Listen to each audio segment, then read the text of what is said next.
So, you guys know this, right?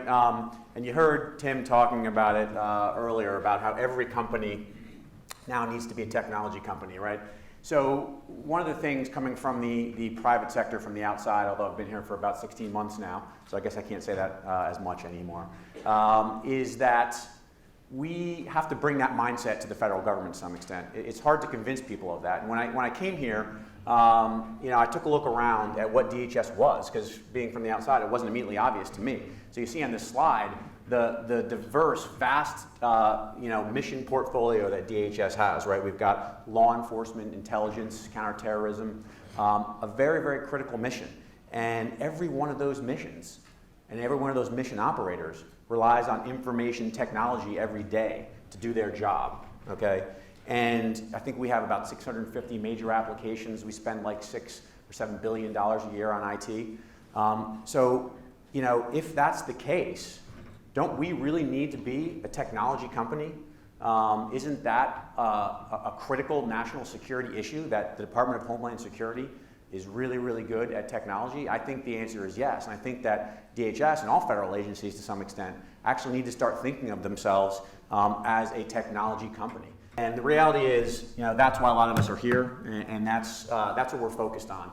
And so I fundamentally believe that to support that mission, and you didn't see it evidenced there, overtly, but every one of those folks out there on the front lines relies on information technology.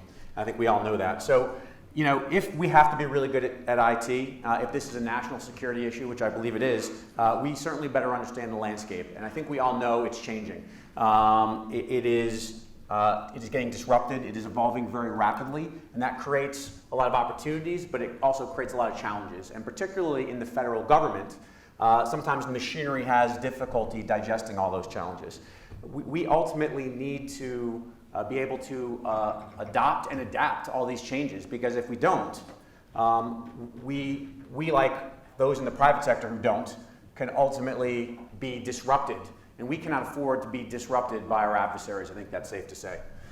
So what are we trying to be, right? And I'm going to speed through this pretty quickly, but we think we really want to be a model agency, and we think that it is not good enough to be good enough, right? And I think that the private sector, you see leading companies out there, social media companies, banks, right?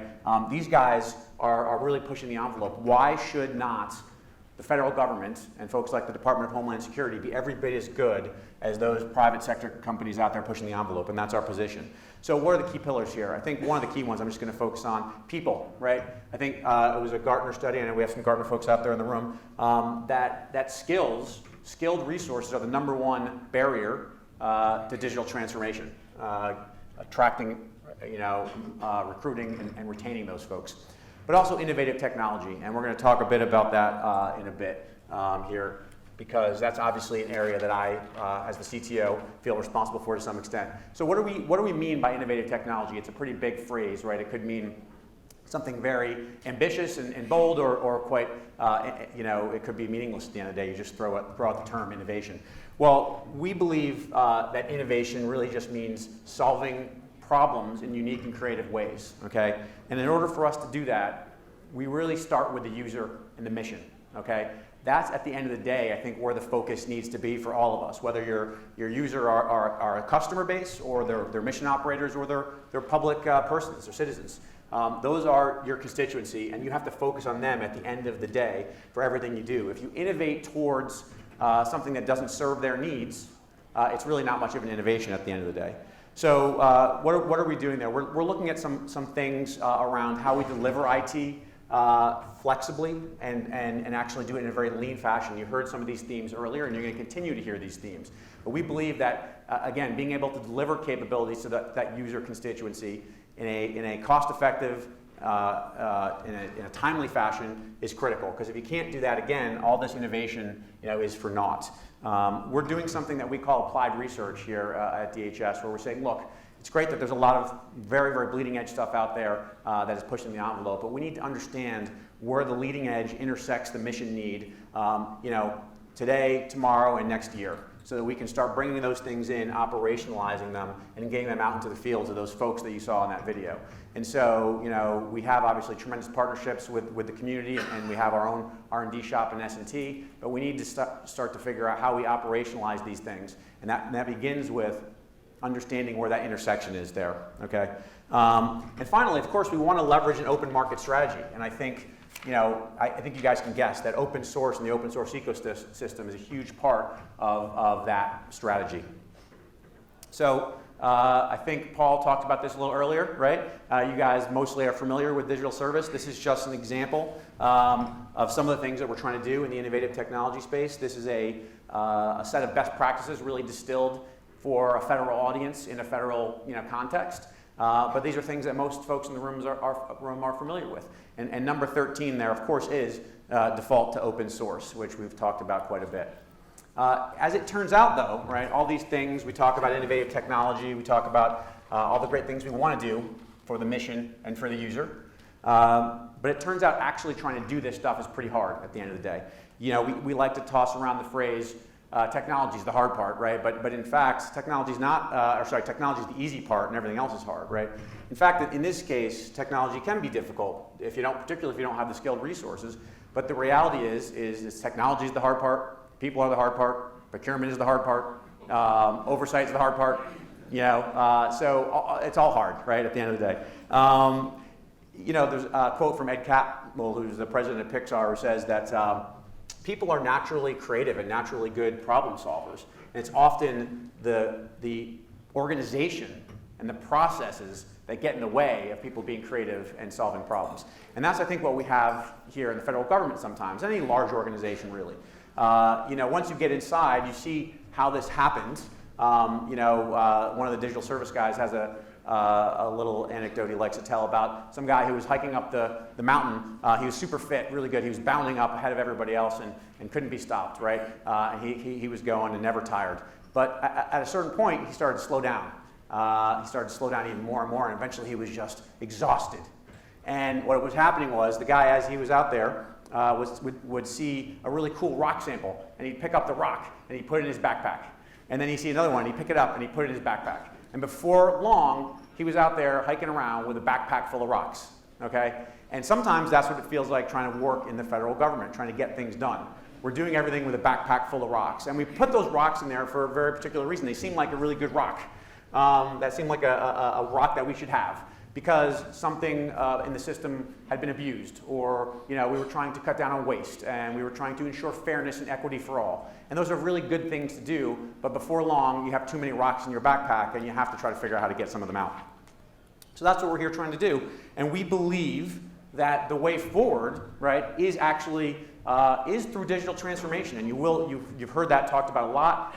You'll hear this, for the next several years, and it does mean different things when different people talk about it, right?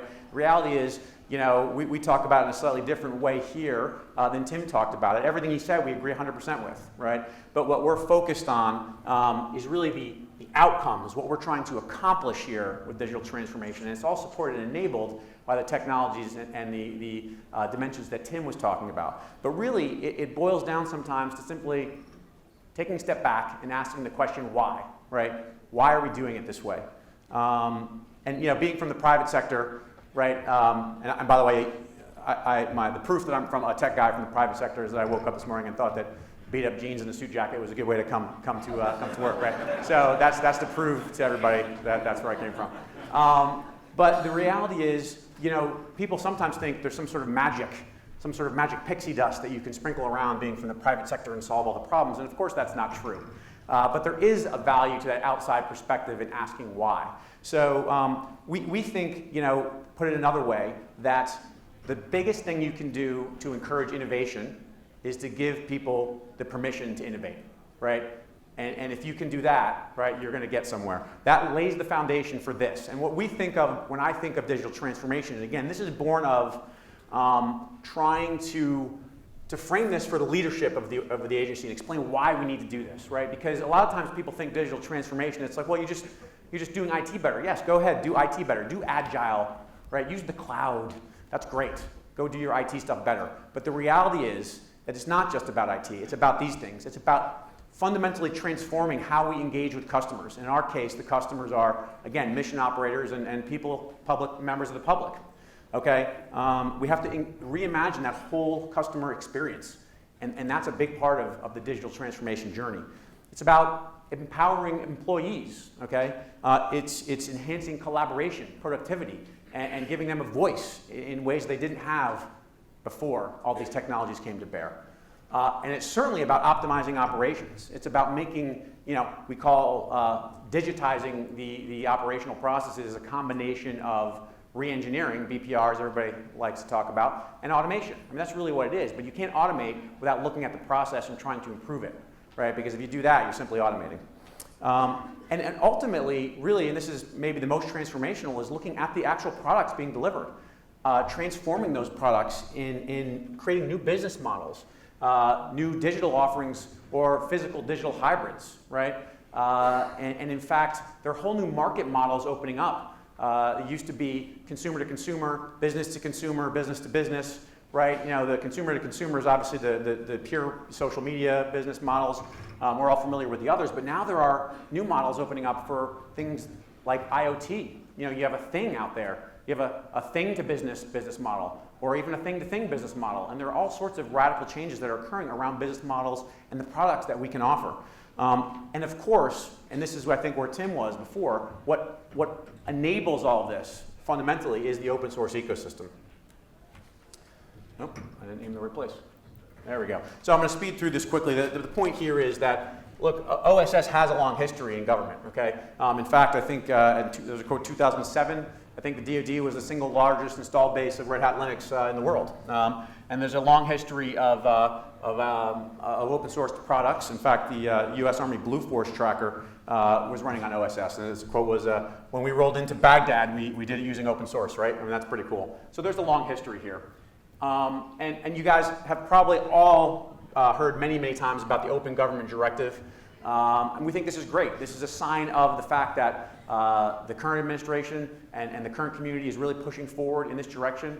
We still have a lot of work in implementing and adopting this and figuring out how it all works. And I think one of the things we're concerned about is saying just open source 20% of your code is not a good idea, right? It really needs to be much more thoughtful than that. And in fact, certainly percentage of code is not even really a good metric, right? We want people to take a look at systems or even modules or libraries of usable functionality that adds value out there to the community. And then they also have to figure out how you create the community. You heard the Red Hat folks talking about the community, which is such an important part of this ecosystem. And without that community, you can't just stick it out there and hope magic happens, right? You have to be able to govern and manage and harness that community out there. So we've got some work to do, but it's really important that we're starting that. So at the end of the day, what is it, right, that the mission needs from open source? What is it the mission needs, period, and some of the things that you heard earlier? I believe we need improved time to market of those mission capabilities. We need those guys out there on the front lines to get the things they need to do their job as quickly as possible, not to get hung up, in 4 years of planning and procurement, okay? That's what we need. We need that when we deliver those technologies, it has the highest possible level of functionality, the highest possible effectiveness for those folks on the line, right? It does the job really well. It meets their needs really well. Not kind of well, like they can kind of do their job, but it has to be really good, right? And even more importantly, or just as important, we know that their needs are going to change over time, right? So when we deliver capabilities, we need to be able to pivot. We need to be able to modify to meet the changing threats, the changing mission or business needs, and the changing customer needs. And that's really what we need from a business and a mission perspective. And I think that, again, the open source ecosystem really provides a foundation there. Back in the old days, government actually was the leading innovator in technology. It really was. And what happened was that as the commercial sector and the private sector started investing more time, money, and energy, into technology innovation, they quickly outpaced, in the totality what the government could actually do, and the government couldn't keep up, and they decided, it makes more sense for us to outsource this, let our partners out there do it, for the most part, and we'll kind of harness it, and they can deliver us those capabilities. But what's happened now, and the big shift that's occurred, right, is that the big guys out there, the big players, commercial players, and the open source ecosystems and communities are rapidly innovating the foundation They're innovating the foundation, the cloud ecosystems, right? The cloud infrastructure, application frameworks, platforms. That's all being innovated rapidly. And you know, this enables almost anyone out there, and you see it every day. These little startup companies with almost no resources, putting together, you know, using the open source ecosystem and really the API and service economy to assemble these things in unique ways that deliver value to a particular consumer segment that they couldn't do before. And they do it very quickly and with very little resource, right? And it's by taking advantage of all that innovation that's out there. And there's really no reason that folks like us in the federal government can't do exactly that. We should take control of that last piece of the puzzle. Let all that massive investment innovate the foundation. But we still need to take control of the final product there. And that's, I think, one of the things that we're trying to shift. So it's, again, we talked about not being easy. There are particular hurdles that we have in the federal government. Particularly, you heard the term earlier, we talked about COTS, a lot of COTS. You know, it used to be that they even had to say that open source was a COTS product in order to get people to buy it or be able to procure it. And the reality is there is that feeling that if it's COTS, it's better somehow, right? It's less risky, it's less expensive, it's faster. The reality is that with today's technology, unless the product that you buy off the shelf actually meets the mission needs very closely, then you should really strongly consider building something purpose-built because it's much easier to do these days. You can do things you couldn't do before. And if you buy an off-the-shelf product that you have to customize and try to bend towards your mission need or business need, or vice versa, you have to bend your mission or your business towards the software product, you're going to end up in a very sub-optimized situation. So we think that that mindset is something that we need to continue to work on. We still have to be very, very good stewards of the taxpayer's dollar. That was what that was intended to do, but we think this is actually the best way to do that.